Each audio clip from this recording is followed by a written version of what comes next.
of the greatest components of successfully completing the course that you have carefully charted is the willingness to take risk. Any meaningful advancement in life, whether that be in one's career, relationship, or even in your health, does not come without taking risks.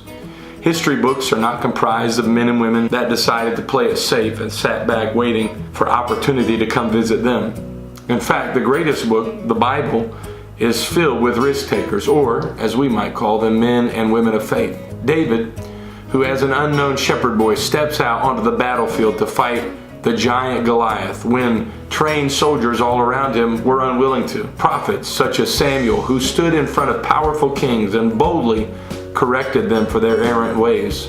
Men of faith like Abraham, who left behind comfort and a certain future for a greater calling and an unknown path. Daniel, who prayed even when the king had signed a decree that anyone praying to anyone other than the king himself would be thrown into a den of hungry lions. The apostles and New Testament church leaders who preached the gospel in spite of knowing that it would cost them their lives. In modern culture, Jeff Bezos is a name that is synonymous with fame and fortune.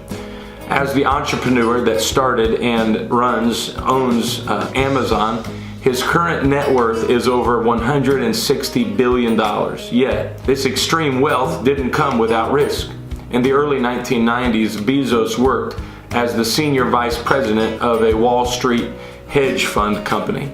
He was making what most would consider to be a very good living. Yet, the call of entrepreneurship and starting his own company called, and in 1994, he quit his very lucrative job to start an online bookstore operating out of his garage. Now, that bookstore that started in his garage is today what is known as Amazon. So whether it's David marching out onto the battlefield to fight a giant, or a senior vice president quitting his plush Wall Street job to run a bookstore from his garage, greatness will never be achieved without risk. Billionaire and NBA owner Mark Cuban has successfully started several businesses.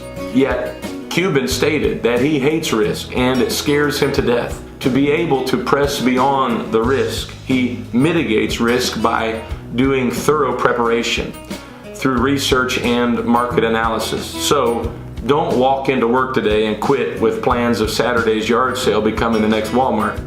Do your research.